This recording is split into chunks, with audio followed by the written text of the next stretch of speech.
सुबह 10 बजे तक सोने वाली और बार बार उठाने पर भी थोड़ी देर और सोने दो ना कहने वाली शालिनी आज भोर को 6 बजे ही उठ गई थी। इतना ही नहीं, उसने सबके लिए चाय बनाई, पेपर लेकर आई, बगीचे में पानी दिया और पापा को सुबह मॉर्निंग वॉक के लिए भी उठाया।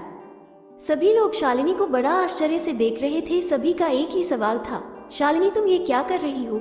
शालिनी ने धीरे से जवाब दिया, 3 महीने हो गए हैं मेरी शादी तय हुए। वहाँ पर कौन होगा मेरे आगे पीछे घूमने वाला? वहाँ तो सब मुझे ही करना होगा, बस इसलिए आज से शुरू कर दिया। घर की बेटी को इतना समझदार होते हुए देख सबको खुशी हो रही थी और साथ साथ बुरा भी लग रहा था। बुरा लगने जैसी बात भी थी क्योंकि अब वो हमेशा के लिए उनको छोड़कर उसके ससुराल जाने वाली थी। एक और महीना बीत गया और आखिरकार शालिनी की शादी हो गई। वो अपने ससुराल आ गई। सुबह समय पर जाग पाएगी या नहीं, इसी विचार में वो रात भर सो ही नहीं पाई। सुबह होते ही उसने नहाया और पूजा की और खाना बनाने की तैयारी करने लगी। वो सोचने लगी कि आज खाने में क्या बनाया जाए जो बड़े और बच्चे दोनों को पसंद आए। तभी पीछे से एक मीठी आवाज आई। शालिनी ने पीछे मुड़कर देखा तो उसकी सासू माँ थी। अरे बेटा, इतनी जल्दी क्यों उठ गई? शादी की भाग दौड़ में थक गई होगी, ऊपर से घर वालों की याद भी आती होगी और मैं जानती हूँ रात को ठीक से सो भी नहीं पाई होगी। ऐसे तो तुम्हारी तबीयत खराब हो जाएगी। शालिनी मन ही मन सोचने लगी, मेरी सासू माँ तो बिल्कुल वैसी नहीं है जैसी मैं सोच रही थी। मैं तो डर के मारे कितने दिनों से सुबह जल्दी उठने का प्रयास कर रही थी। यहाँ तो परिस्थिति बिल्कुल अलग है। शालिनी ने कुछ काम खत्म ही किया था कि तभी सासू माँ ने आवाज दी, बेटा इधर आओ, देखो तो सही मैं क्या बना रही हूँ। मटर पनीर, पराठा और गाजर का हलवा। अरे वाह, ये तो सभी मेरी फेवरेट डिश है। शालिनी बोली। उसे तो कुछ समझ में नहीं आ रहा था। उसे लग रहा था जैसे ये सब सपना है।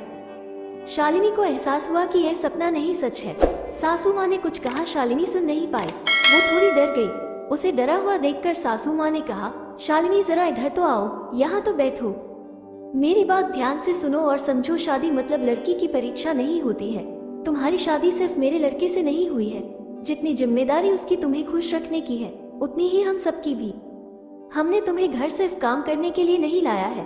तुम्हें क्या क्या आता है या तुम हमारे लिए क्या कर सकती हो, ये सब देखने के लिए तो बिल्कुल नहीं। और हम तुम्हारी आजादी भी तुमसे नहीं छीनेंगे।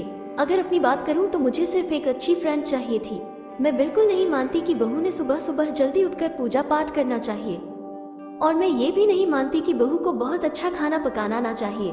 शादी का मतलब तुम्हारे सपनों का बलिदान बिल्कुल भी नहीं हो सकता। बल्कि मैं तो कहूंगी कि शादी का मतलब तुम्हारे सपनों को और ज्यादा ऊंची उड़ान देना होना चाहिए।